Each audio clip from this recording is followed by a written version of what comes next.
Oh.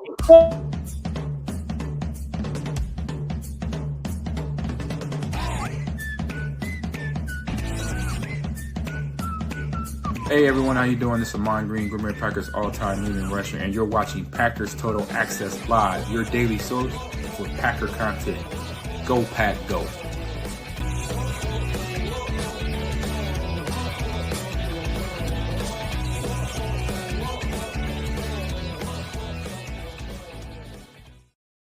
Just have to do a little editing on the front side.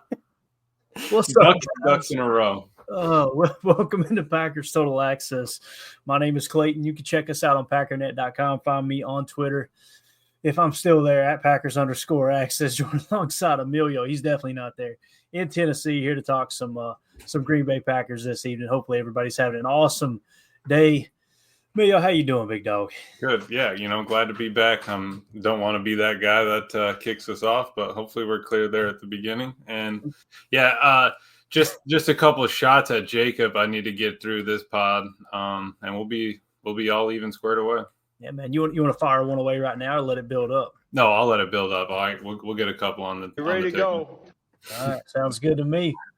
Well, we got a couple of different topics we want to hit on tonight. I know everybody following into the chat. Appreciate y'all making us part of your evening. Jacob may jump on here a little later. We'll see. But nonetheless, we got Emilio here to talk a little ball. So let's dive into a little Zach Tom talk. I've been hearing a lot of chatter here lately, Emilio, about how Zach Tom, had a bad second half of the season. He had a bad game there against Philly in the playoffs. And it's like he ended on a sour note, and maybe that's why the Packers coaching staff made that comment in terms of, basically they said he's competing for his job as well.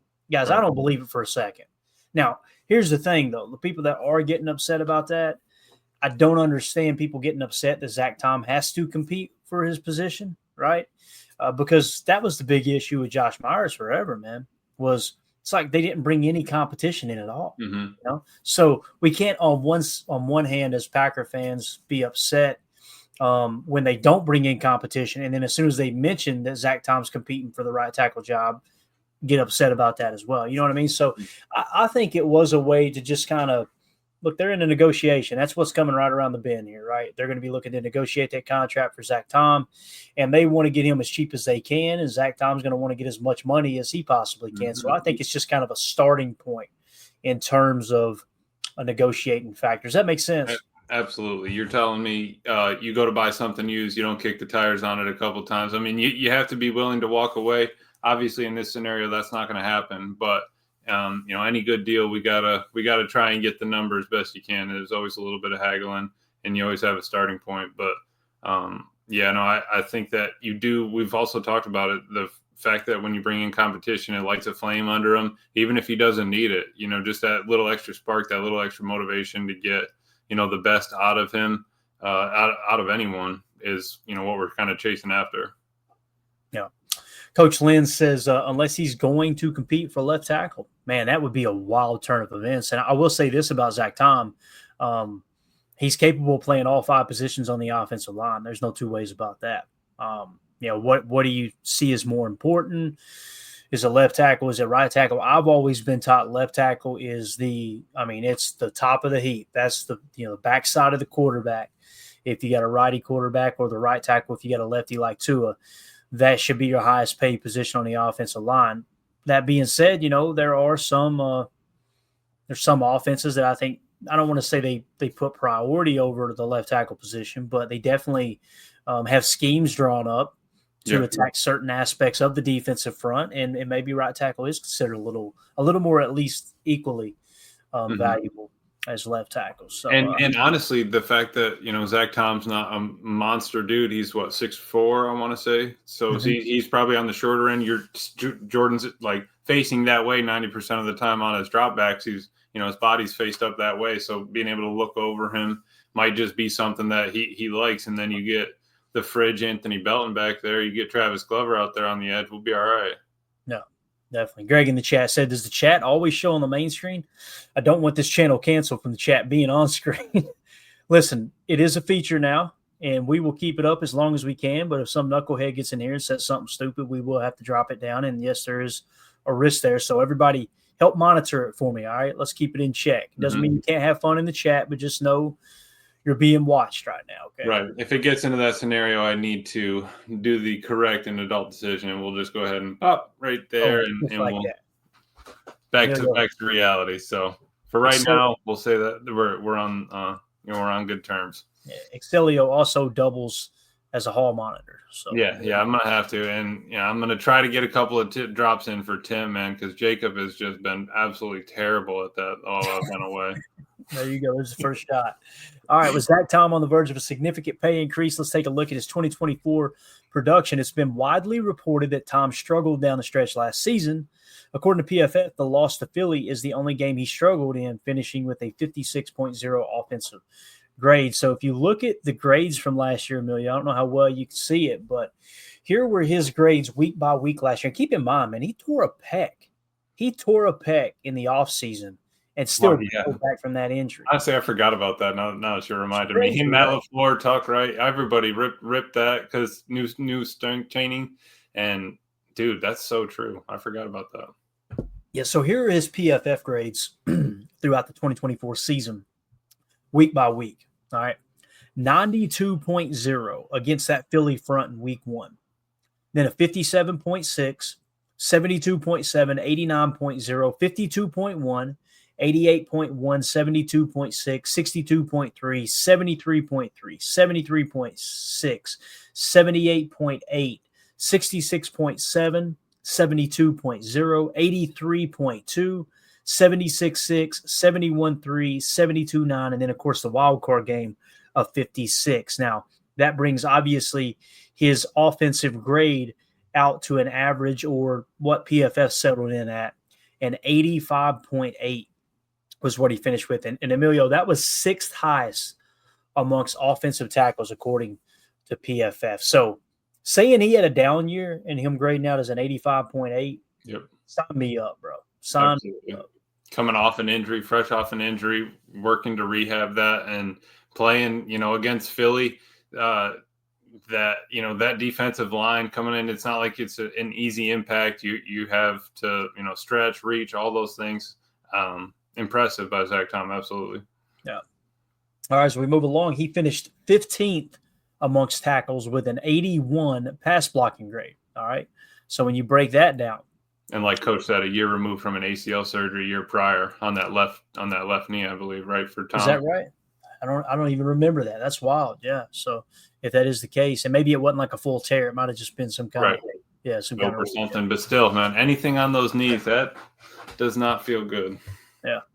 And again, battling through that pec last year, I think it says a lot for sure. So Zach Tom finishes 15th in pass blocking grade with an 81.0. Now, keep in mind, guys, that's amongst all tackles. And you notice I didn't put any kind of minimum snap count threshold here. So you got a few guys like 821 snaps, 649 snaps, 512 snaps, 856, 719. Zach Tom had 1,134. And as we get a little deeper into some of the metrics here, you're going to see that I now adjusted the minimum snap count to like 80%, or I think it was 1,000 snaps to get kind of a true test of where he finished amongst guys that had a bunch of snaps. But nonetheless, man, finishing with an 81.0 pass blocking grade.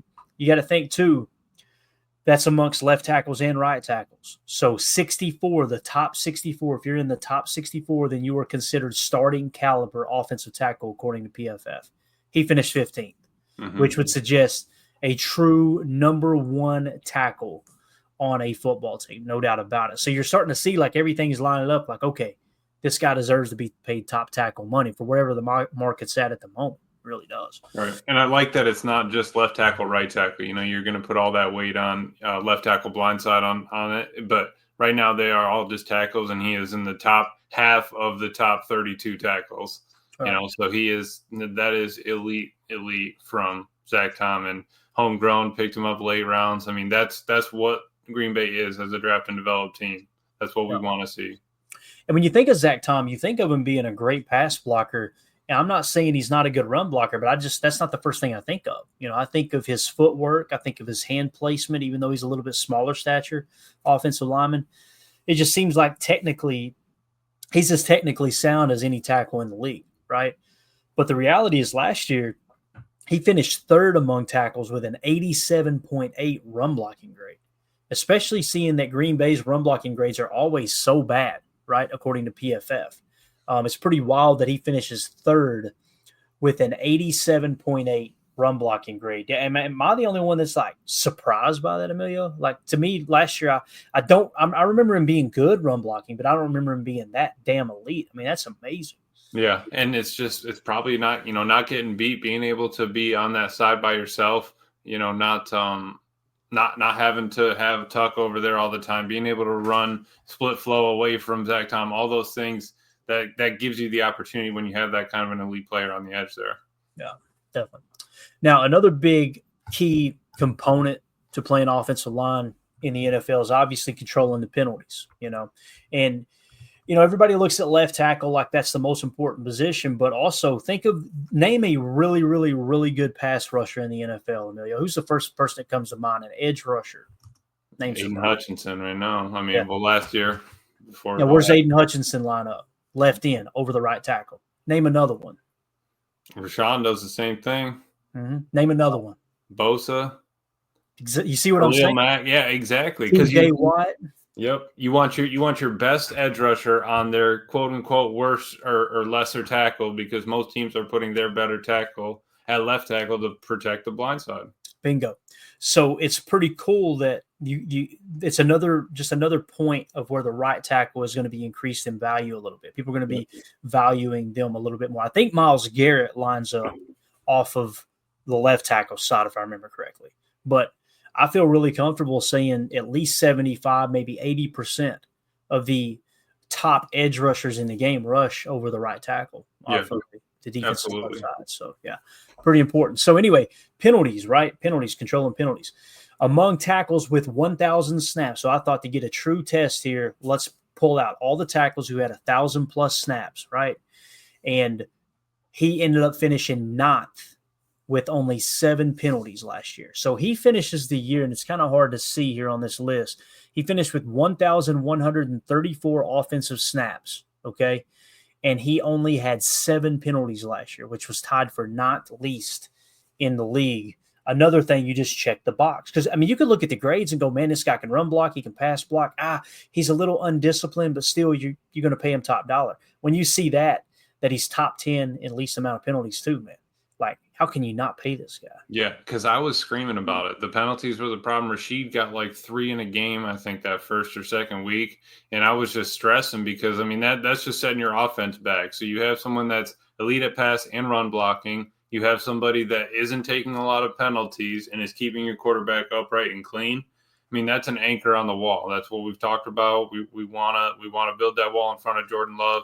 And I think Zach Tom, no matter where we put him, is that anchor. Right now, right tackle is killer. Let him be an all-pro. Let him be Pro Bowl. Let him just run it. If he wants to move, maybe, if that's something, hey, coach, it's not working for me out there. I'll do anything you want for the team. But maybe I really do want to play center. Maybe really do want to play left tackle. Then, all right, fine. Let's go. You can go and compete at that position.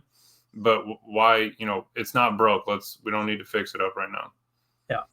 Greg Rice says, was 24 an all-pro year for Tom? It was not. I think he finished third. I think he was third in right tackle all-pro voting, if I remember correctly. I've heard several people say that now, so I feel pretty confident that's where he finished. So just to answer that question on the fly here. Among tackles with 1,000 snaps, he finished 13th in the league with only 4 sacks allowed. All year long, over 1,134 snaps, he only allowed 4 sacks last year. And what's crazy is look who's tied for 10th on that list, Rasheed Walker.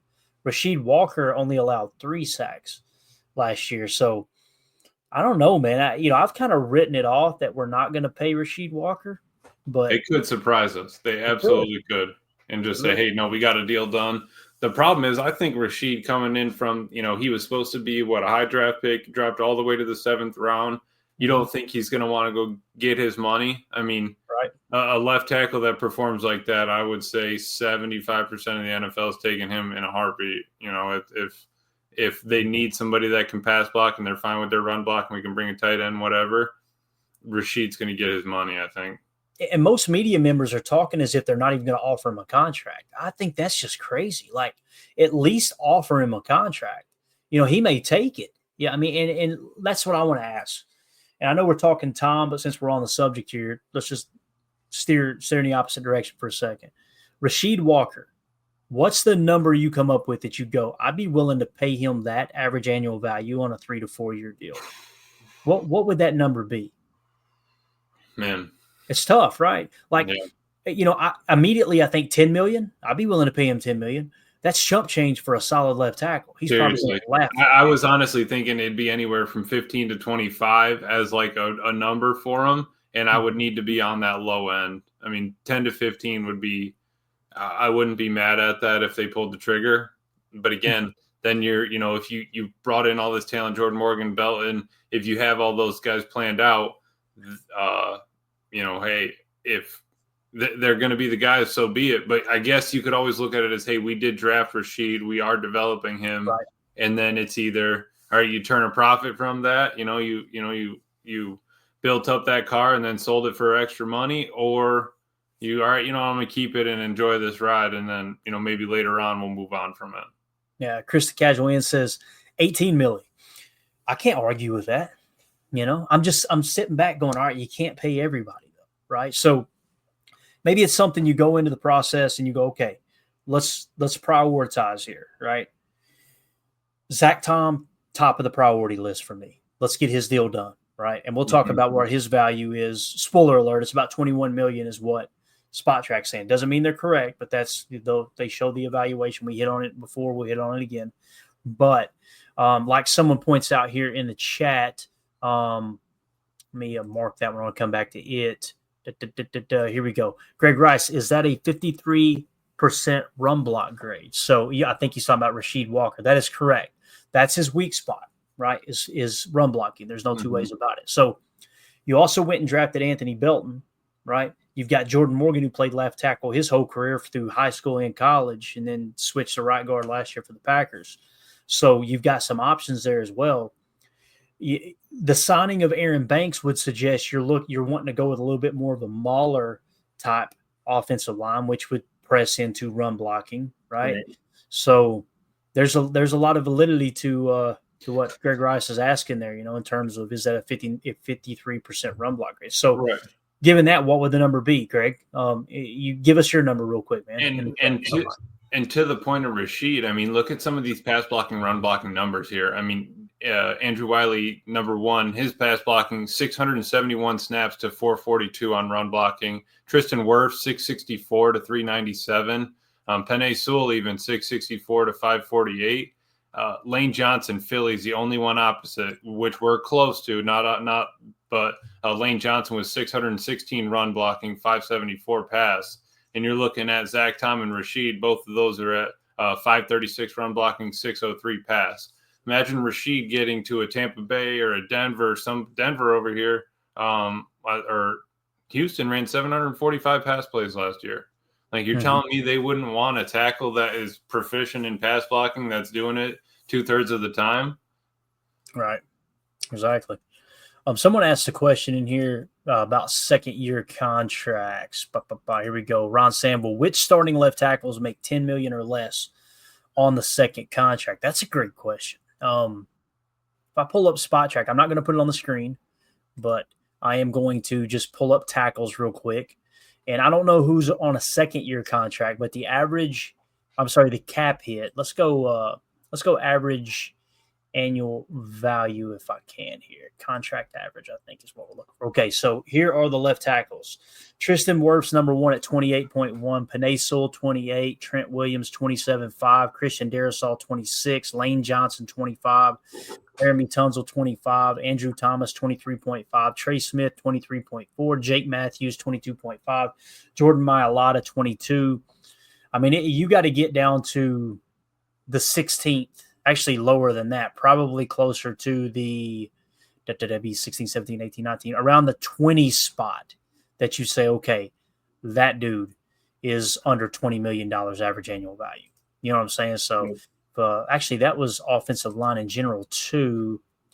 If you go to tackle, It's right around the 15 mark is when you get under 20 million. So I'm trying to look like Brian O'Neill, maybe in Minnesota, 18.5, maybe that's around that number, which is what Chris N said. That'd be around the spot, So. And I just feel like it's still going up. I feel like that number is not going to be 18.5 might be that bare minimum point. I think honestly Rashid's asking for at least 20. If you performed like that, I feel like you could probably get away with asking for 20.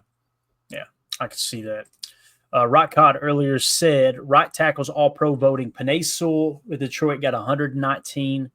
I guess that was 35 first place votes, maybe. Yep. Lane Johnson finished with 76 and 15 first place votes. Then Zach Tom finished third with 3 votes. So there you go. And then Brian O'Neill right there, right behind him. So if you're saying Brian O'Neill isn't as good as Zach Tom, and we just seen Brian O'Neill's numbers at 18.5, that 21 we talked about is right on the money, I believe. Mm-hmm. I think it's right there. Yep. And look at that right tackle. I mean, the all-pro voting, 3 of those are NFC North teams. That's you got the Detroit. So then you're looking at, all right, what are you building defensive wise to beat those 3 all-pro players? Because you're in your division, you're playing them, 6 times a year. So it's like that's something you really got to keep in mind while you're roster building. Yeah, definitely. And then Rock Cod went on to say left guards all-pro voting. Joe Tooney of Kansas City with 129, Quentin Nelson with 43, Landon Dickerson with 18, then Elton Jenkins just missing out there. He had 10 votes. So there you go, Big E. I'm excited about him moving to center. We just got to get that contract reworked. Yep. Got to get that done. So thank you for that information, Deadfish. We appreciate you, buddy. Do you think you'd be happy we get all our our O-line squared away? We know what's going to happen with Rashid. We get Elton paid, and then we get Tom paid. I mean, that offensive line is set for 3 years. 3 years. I mean, with Jordan Morgan rolling in, and you can figure out what's going on with Sean Ryan, but you have a lot of depth. You have 2 solid guys that are getting paid that are going to be there forever, and we can kind of go with whatever we have in the future. Yeah, to me, it comes down to precedent, right? You got to look at your current cap situation and precedent, and the Packers have only paid 2 at a time, I believe. You might get one year rollover with a third player or something, and then they're kind of gone, and then they recoup, reset. Like, I'm trying to think, when David Bakhtiari was getting paid darn good money, who else was getting paid? Elton, if I remember right. Yeah. So other than Elton, who else was getting paid? I can't think of anyone. Before that, before Bach kind of became the highest paid, I think back to the Chad Clifton days way back when, right? And then you had, Mark Tauscher was on the roster as well. You draft Bulaga and you draft David Bakhtiari. Well, you ended up paying Bulaga and letting, if I'm remembering correctly, they tried Bulaga at left tackle. He couldn't play guard. They tried him at left tackle. He didn't fit there. They put him at right tackle. David Bakhtiari stepped right in, and they were off and running. And then Bulaga took Mark Tauscher's spot, so both those contracts come off the books, and you're back to paying 2. Yeah. And if you remember, Josh Sitton came on the scene. Bulaga leaves, if I remember right. I think I'm remembering this correctly. Maybe Sitton came right before or was gone right before Bulaga left. But nonetheless, it just always feels like there's 2 to 3, but most of the time 2 that are getting paid really good money. So, and I feel like that's how you got to do it. You always got to pay your quarterback. You got to have a couple staples on the offense. You're going to have to pay a skill player at some point. You have to pay your DNs. I mean, there's not enough money to pay everybody, top $10. Right.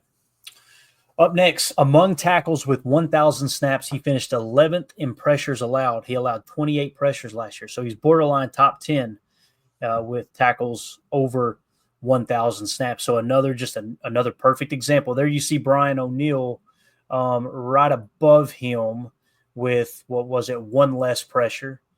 And, he's only 2 away from being in the top 5, though. So that is worth mentioning there, right? So 3 away from being in the top 5. So, again, sacks checks the box, pass blocking checks the box, run blocking checks the box. Talking about grades wise, penalties you check the box. You see what I'm saying here? Like, I was trying to find, okay, why would they be hesitant? There's truly nothing here, man. Among tackles with 1,000 snaps, he finished 7th in allowing only 2 quarterback hits. So there you got him almost climbing into the top 5. The best guy around. All right, so I went on to say Spot Track has Zach Tom's fair market value set at $21.7 million average annual value. Given he finished averages out to a top 10 performing offensive tackle in important metrics, that seems to be very team friendly deal and would provide a cornerstone for Jordan Love on the offensive line. So if I drop this down real quick, and we're going to continue this conversation for just a second longer, I want to pop over the Spot Track site real quick and show you guys what we're talking about with the tackle money. All right, so when you look at the average annual value of this tackle money, if we're saying he's truly top 10, let's start there, right? Dan Moore, 20.5. Jordan Mailata, 22. Jake Matthews, 22.5. So 21 does seem a little team friendly because the newer the deal, the higher it's going to be on this list. I'm not saying it's going to be top 3 or top 5, but it does. I wouldn't be surprised if it reaches the 25 million mark.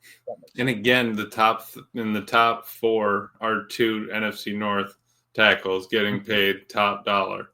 Yep. So it's like to keep up with our division, you have to have strong tackles. You got to have a strong D line. I feel like that's kind of what I feel like. There's just a pattern coming around. You kind of see something that keeps appearing. We got to do something with our tackles. We got to make sure that we're solid on our end too. Yep, no doubt about it. Anything else you want to add to the offensive line / Zach Tom conversation there? No, I think 20. If we can get him around 20, we'll be happy. As long as we don't fly over 25. No 30 talk here. I love Zach Tom, but. And then again, like we were talking earlier, you're kicking the tire a little bit. Hey, Zach, I mean, I can only get like 17.5, out of the bank account. I mean, I'm sorry, man. I don't know. Mark didn't leave us the keys when he left, and like we're trying to figure that out. So that's the kind of the battle. You don't want to get him upset, but let's get him paid so that everyone's head focused on football by the time we get there. And honestly, Zach Tom comes across to me like he wouldn't get upset. He understands. No, I don't think so. When they did their locker clean out and Jason Wilde played an audio of them, kind of talking to him at the end of the season last year, one thing that stood out to me was he was like, yeah, I battled through an injury. And he waited till, like Tauscher pointed out, he waited till the end of the year, the season's over before he even mentioned it. He didn't use it as an excuse all year long. Still played damn good football. Mm-hmm. And then as a locker clean out, he was like, hey, I didn't play my best football this year. And that's where you might get a brownie point with Goody and the stat. Hey, we love that you just put your head down and worked. You didn't complain. I knew you were hurt. You kept battling. Like maybe we'll give you, a couple bones because of that. Right. And I think the other thing too, you can lower that average annual value if you guarantee more money. Now we know the Packers don't necessarily operate like that. They'll play kind of hardball. I hope they don't. If they piss him off, there's something wrong, because to me he seems like he's going to be the last person that's going to get easily ticked off that the organization is lowballing him, So if if they come in at 12 million, he's liable to say stuff it, and I don't blame him one bit. But yeah. Yeah, Rock Cod over here asking, could they sign him to a 5-year, $100 million for now so he gets his money before this year starts? Give him 75, 70 guaranteed if you do something like that? I feel like you'd have to guarantee a lot of it if you're going to keep him on the edge of that 20. Would be my only worry. I would think so too. The more guaranteed money you can offer, then the overall number is going to go down. Right now, if he's talking about getting his money this year before the year starts, the Packers typically, when they do a contract negotiation, the way it typically works is the first year that the contract kicks in, they like to pay the money up front, the guaranteed money up front. That way, let's say it's a 4-year deal. You guys always hear me say if it's a 4-year deal, it's really a 3-year deal. It's a 3-year deal, it's really a 2-year deal, because they pay a ton of money up front, right, in signing bonus, get that out of the way, and then on the back side of the contract, you've got less dead cap, where if for some reason things go awry, you can move on from the contract a little bit easier. So in terms of that, Rock Cod, he's going to get a chunk of money as a signing bonus, no doubt about it. So, yeah, absolutely. If that answers your question there, but and when you do that, typically the first year, they may pull a little bit of cap into this year and absorb a little bit of hit, but the first year that the contract kicks in, it's not that bad. It's typically the second year that, with the way the Packers structure, you go, oh crap, that jumped up quick, like Aaron Banks is next year, right? But when you get to that point, if you are in a little bit of a salary cap situation, that's where you can go cash over cap, start converting base salary to signing bonus and tack on a couple avoidable years, make it a little more palatable at the moment. And then by the time that contract is up if you decide to move on. It's not like it just completely flips the card upside down. It's saving, $3 to $5 million here and there. That really adds up. So, all right. So there you go. There's your offensive line talk. We had a question here from the great Jerry in our Patreon community. Jerry, appreciate that. If you guys want to support the show, the best way to do so is to join our Patreon group, patreon.com/Packer Fan Total Access, or scan the QR code in the upper right. $3 a month gets you access to everything on the site, including questions for the show. Works the same as a super chat here on YouTube, which we don't turn down super chats. You guys use those. We'll put them to the front of the line as well, but this is just a way to get your voice heard in a different direction. Got a bunch of different chats in there, all kinds of stuff. Extra content, the whole 9 yards. We'll be doing giveaways too. We're going to be doing another giveaway next Saturday. It's going to be an autographed card. We got to go through. I'm going to get with the guys and see who we want to pick out here. If we want to do a JJ Enagbare? Do we want to do a Lucas Van Ness? Do we want to do a Javon Bullard? Ooh, all kinds of stuff. And I did get confirmation from our buddy Rick Kruger, who sent these over. Your all's package, Emilio, has the same thing that mine had in it. So y'all all three of y'all, get an autographed rookie Adrian Cooper card. But it's sick too. That'd be the first. I think that'd be my first autograph card ever. I think I've had maybe a couple when I was a kid that were just like cards. I'd never really collected them, but that baby will get a spot on the wall for it. Oh yeah, no doubt. All right, Jerry in the chat says, hearing your analysis on Packers receivers recently, including tight ends, I wonder which Super Bowl quarterbacks threw to so many pass targets that opponents never knew who to cover because there was no number one, ? I think it's a great question. And, if you go to the recent history here, right, I don't know if it holds as true here recently. Like you think of last year with the Philadelphia Eagles, what was their strength? For me personally, I thought their strength was the running game, right?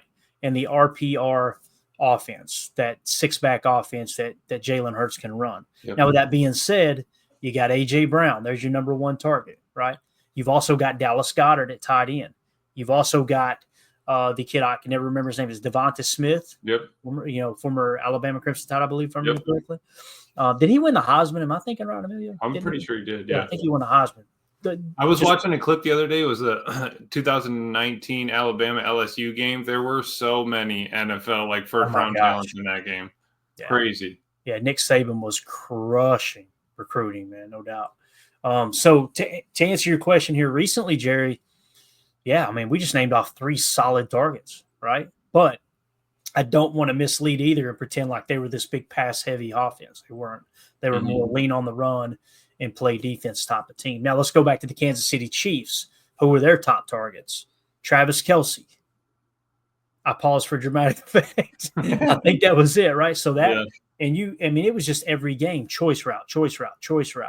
And it was just literally Pat Mahomes would drop back, make the first guy miss, and just give Travis time to find the soft spot, hit him, and that was it, right? Yeah, but if we can have that meld with Tucker and Jordan, I mean, that's one key in your repertoire kind of thing. You have the receivers, right. You have everybody stretching the field, running their different routes, but having something like that underneath choices, I think that Matt would love to be able to add that to the offense. Absolutely. But I do think that it's really, really important that you have an offense with, it's not just, hey, that's our number one receiver. Like think back to the Patriots dynasty, however, when you look at that, Gronk was the go-to guy for the most part, but also Julian Edelman.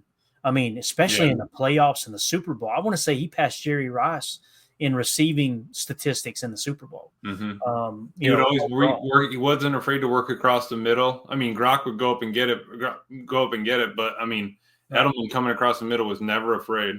Yeah. So on that team, you got kind of 2 options, and they love to use the passing game with the running backs as well. So I'm just throwing out a handful of teams that's had a lot of success and won championships. I mean, even thinking back to the old Packers, the 2010, who'd they have, Clay? They had Jordy. Well, let's try to do it in order of which these players were targeted, because Jordy was young. People forget that. That's right. I feel like Greg Jennings was the number 1 target. I would say. I feel like James Jones was number 2. Then it was Jordy Nelson. They had Jermichael Finley, but he got hurt early that year. So he was on IR with the neck injury that ultimately ended his career. So you got three solids there. You had Driver kind of in reserve, but by the Super Bowl, he wasn't much of a factor, right? Yeah, I mean, that's who comes to mind for me. What about you? Did I make no, that I was going to say that would be it, because then you think, where did that team come from? I mean, that's all they really had. So that would be kind of no crazy number one, but still able to get through it. I think that it's cool that it was the Packers that did that, and they fought through injuries. They lost a couple key guys. Ryan Grant, right, was the running back there. Actually, he got hurt on. Man, there was like a ton of people that went. Starks came in from Buffalo. Right? Yeah, baby. And he stepped in and listen. He ran. He reminded me of Forrest Gump, his running style, straight up and down. But he got the damn job done. Yeah. It was him, and I want to say, I think Brandon Jackson might have been on that team. I could be wrong. Yeah. Okay. But yeah, Ryan Grant got hurt early in the year too. I remember like by week 5 or 6, I was like, well, this sucks. The season's over. Like, there's just too many. I mean, you start losing 3 and 4 offensive starters. It's like, yeah, this ain't going to work. And next thing you know, Aaron just starts cutting people up. Yep. It's awesome. Absolutely awesome. And that defense, number 1 defense in the league. People forget that.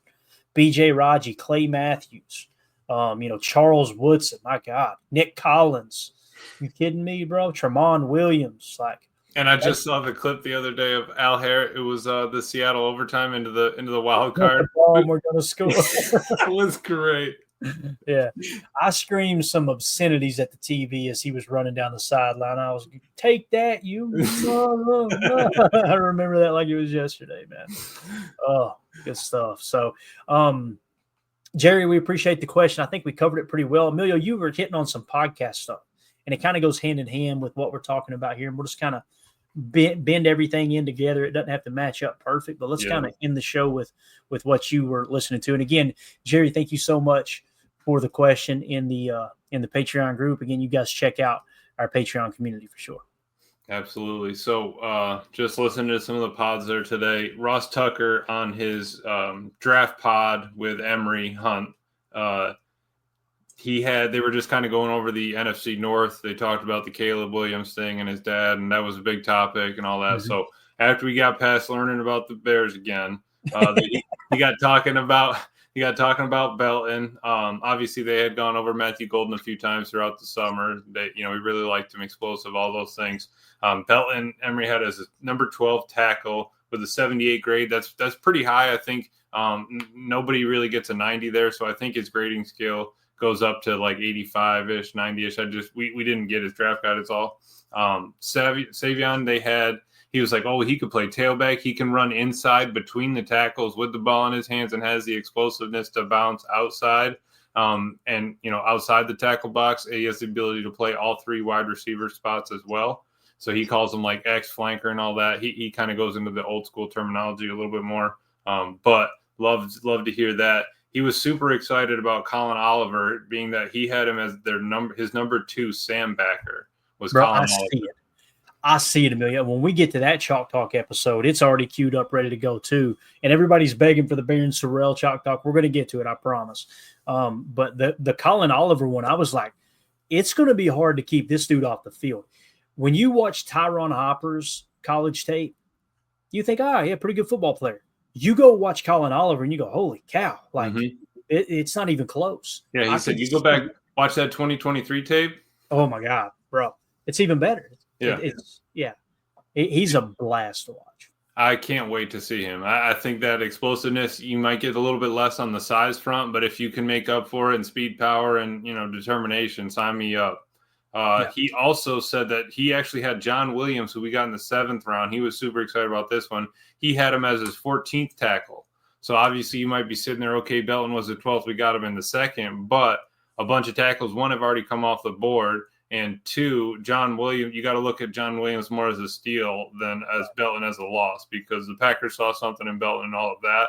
I think that we got a snag from John Williams, that being it, we got him in the 7th round.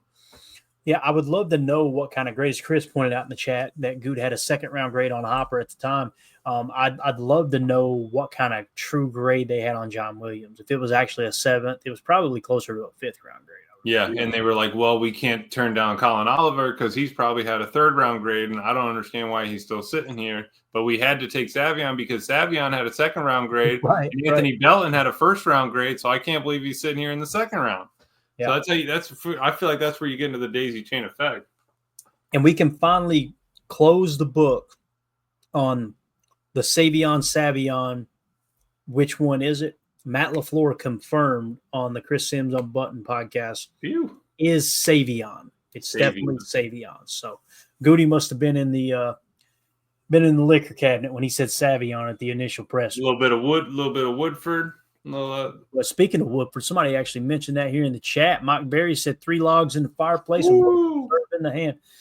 America, I'm just telling you right now, man. We're supposed to get in the 40s Thursday and Friday night. I'll be burning the fire. If I have to open the door, I'm burning the fire. Ain't nothing better than a cracking fire. I'm just telling you. I belong in Wisconsin, y'all. I'm telling you. That means Clayton's bringing in the solo stove off the porch, and he's just going to have that thing heating up in the living room. No, man. I love our fireplace, man. There ain't nothing better. It is a nice one. It is. Sets the mood, man. That smell. Oh, it's nothing like it, man. Makes me want Cracker Barrel biscuits, though. You know what I'm saying? Just the way it goes. So they got Cracker Barrels up north. Yeah. Everybody in the chat, let me know. They got Cracker Barrels up toward Green Bay. I need to know up toward Milwaukee. So I didn't know if it was a Southern thing or not. I don't ever remember seeing one up there. It doesn't mean they're not up there. That's where you go get the good candy. That's where Jacob shops for candy before, he goes out on his dates and stuff. That's the spot to be. Clint says Campfire Cologne. There you go, man. Okay. There you go. That's what Jacob, there we go. Chris says, there's hell yeah, Cracker Barrels up north. All right, my bad. Chris, calm down. Just a dumb redneck from the South. I don't know what's going on here. All right. I'm just here so I don't get fined. So the Anthony Belton PFF grades, 21.74, and he jumps or falls to a 64, jump back up to a 65, then jumps to a 73.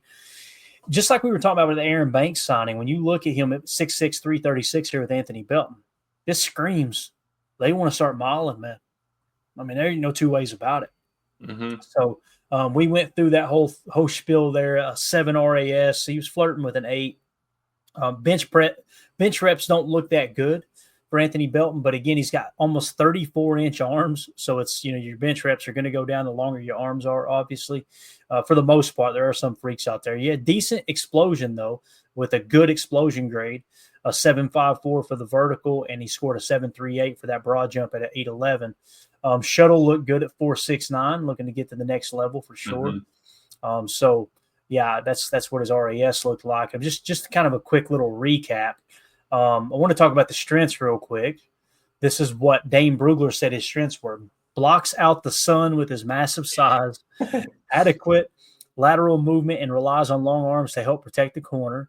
Rushers meet hard resistance when attempting to test his anchor. Plays as powerfully as you would expect to push defenders where he wants. Washes defenders on down blocks to create running room. Impressive foot speed on inside zone and blots out defenders on screens. Everything's run block. Little screen game there, but it's run block, right? Plays with the edge and switch stays flipped on field. Important to him to have most pancakes each game. So he's like all about I love that. Yeah. Actively searches for the next victim when uncovered. That's that duo look we ran the heck out of, right? Getting to that next level. And he started 32 games at left tackle in the ACC. So just a quick that still low key screams. Bring him in and just let him road grade at a guard position. Yeah, I completely agree. So again, if Rasheed Walker decides, hey, I want upwards of $20 million a year, maybe you let him walk, and this is the guy that replaces. Maybe it's Jordan Morgan that replaces. But I would love to see him. Like if I had complete say so. You guys know center is most important to me outside of tackle, right? Like I feel like it's something that this offensive every play. Yeah. I mean, think about the best Packer teams we've had in recent history. Yeah. 2010, Scott Wells, right? Scott Wells got cut from the team, battled back. I love hearing Tauscher tell that story. He was not going to be denied. Ended up being one of the better centers in the league. Yep. Anchor that. I want to say in 2014 when we ended up losing to Seattle in that game that obviously they should have won in the playoffs, but they had just a phenomenal year. I believe that was Corey Linsley at center, right? I feel like 2014 was one of the better teams. And then when you go back to who was at center when Aaron Rodgers was kicking butt in Corey 2020? Linsley? No. No, 2020 and 2021. I'm trying to think when Josh Myers he got drafted in 21. So, yeah, it was a year after they let Linsley walk. No. It was somebody. Was it Lucas Patrick or somebody like that? Yes, it was Lucas Patrick for like 2 years, right? All right. So that kind of doesn't check out, It's that you don't consider him a great center, but I do think it's important. So now that you got Elgton Jenkins playing center, as long as you get the contract buttoned up there, it's just so important. I want him to be one of those three that's getting paid. Zach Tom, and Elton's already getting paid, don't get me wrong, but they're going to sweeten the pot a little bit for him. I want Zach Tom to be paid. If you're going to pay a third, you're already paying him in Aaron Banks. It's like you can't pay for it. Yeah. You just can't, right? I mean, that's where I think we kind of forget. Like we do, if we wanted to pay Rashid and everything, Aaron Banks already got the bag, or not the bag, but Aaron Banks already got paid to be brought in here. Elton's going to get paid, and Tom's going to get paid. So you already kind of used up your three. We've been talking earlier about having two paid. We've already kind of maxed it at three. I don't see four happening. I think that's why you're chasing those rookie contracts. Mm-hmm. There's Ed Madden in the chat says Myers got hurt in 21 and Patrick came in. Got it. That makes sense. So that would have been his rookie year. So in 2020, when Aaron Rodgers won the MVP, who was the center? It would have had to have been, was it Corey in 20? Had to have been, right? No, I could have swore it was Patrick, but it could have been because Corey Linsley, he went over when this is going to drive me crazy, man. I'm going to go Packers. You might as well find out. While you're doing that, I'm going to dig in. So another Ross pod, his regular pod, it was interview he did during the Super Bowl with the top health guy, I think, for the NFL. One of the top health guys goes over concussions and all the different health things. Talked about field services. They talked about, kind of just getting a baseline for that. They talked about potentially, this was all before it happened, but moving up to the 35. They said that the kickoffs have come to like an impact on a play normally of like a normal offense-defense play. So the high injury rates have gone down in there. But just a quick reminder, there's only 14 contact practices per season.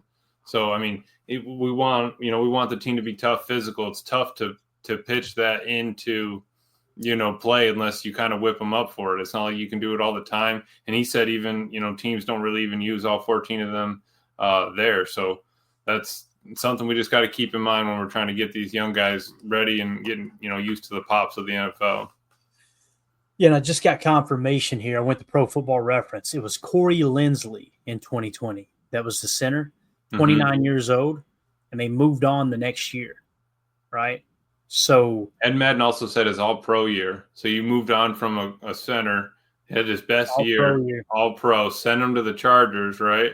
Linsley, maybe he did. Well, I thought they signed him. Maybe I know Bulaga. Yeah, I think you're right. I think Corey Linsley went out there too. Here's what's crazy. All pro year, 29 years old, getting ready to turn 30. Guess who else is 29 years old? Don't even say it. It's Elgton Jenkins. I'm just saying. I knew it, dude. Oh, the difference is Elgton Jenkins has 2 years left on his contract, and Corey Linsley's was up. So that gives us a little bit of. Okay, why now looking at it, what do you think about Elton's choice to bring this to their attention now? That's exactly why. He's going, I remember what happened to Bub Corey when I was a young whippersnapper here in the league. Because when that happened, Elgton Jenkins was 25 years old. He'd only been in the league for 1 year. He witnessed that happen firsthand. So that'll burn a memory in your head. Your freshman year, your rookie year, whatever. I mean, sophomore year. Hey, that dude. Let me stick that in the back of the head. If I'm coming up on 30 and I need a contract and we're not squared away, I better figure that out now. And I'll tell you something else that could happen here. I hope it don't play out this way, but it's definitely a possibility. I love that we were going to get away from offensive line. We came right back to it. We just ended here again. I could see this happening too. If Elton tries to play too hardball and he wants to hold out a training camp and this and that, and Goody just says, you know what? Okay, cool. Take your time.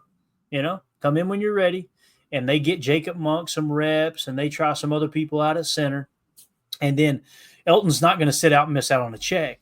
What if they just let Elton come in and play that contract and they go, okay, this will be your last year with us. And then they cut bait, free up $20 million next year or whatever it was, some crazy number, and just decide to move on. To me, that makes more sense than like if Elton plays his hand too much here, right?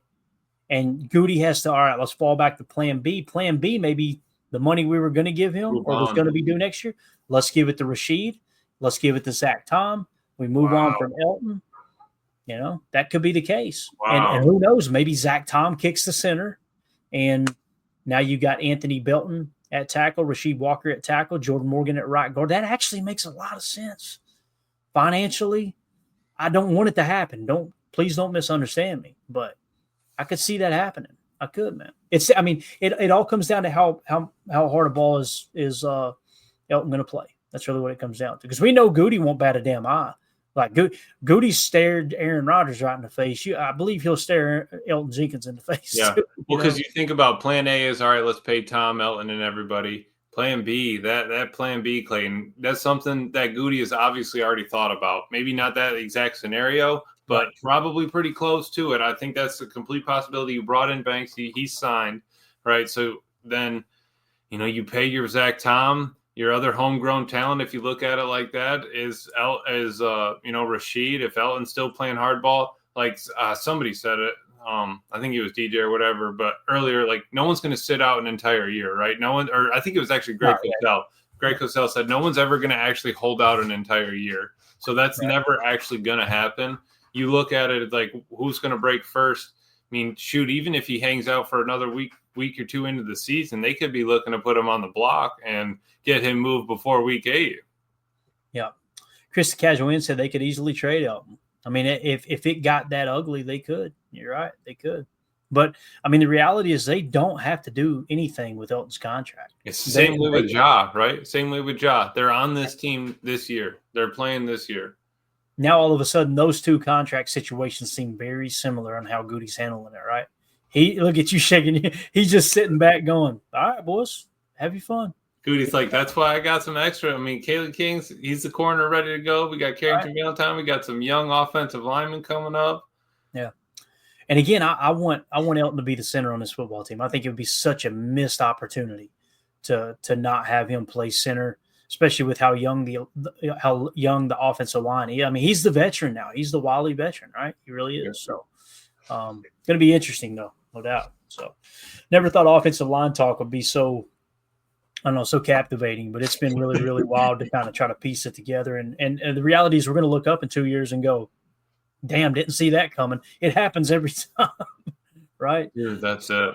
Yeah. Man, and some of the points we made tonight, just getting a different perspective on it really got me thinking.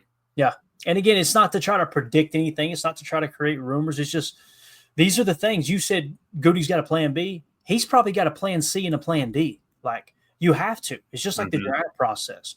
People think it's just they just made the decision, it's drafts in Green Bay, we're going to take a receiver, get fans what they want. No, it didn't.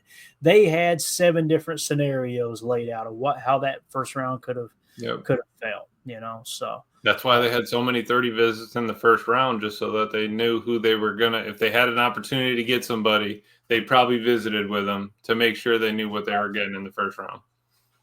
God, I love pro football, man. It's so much fun to keep up with. It's just trying to not really to try to predict, but just try to truly understand. And you're never going to get to where, got it licked. It just never happens. As soon as you get to that point where you think, I think I got a pretty good grab on this, here comes the next swerve. So that's a blast. Anything else you want to hit on before we wrap up, man? No, we got that other section, but I think that would get us into a time crunch. So we'll hit it. We can hit it tomorrow. We got time. Cool. Sounds good, man. All right. Well, I want to give a shout out.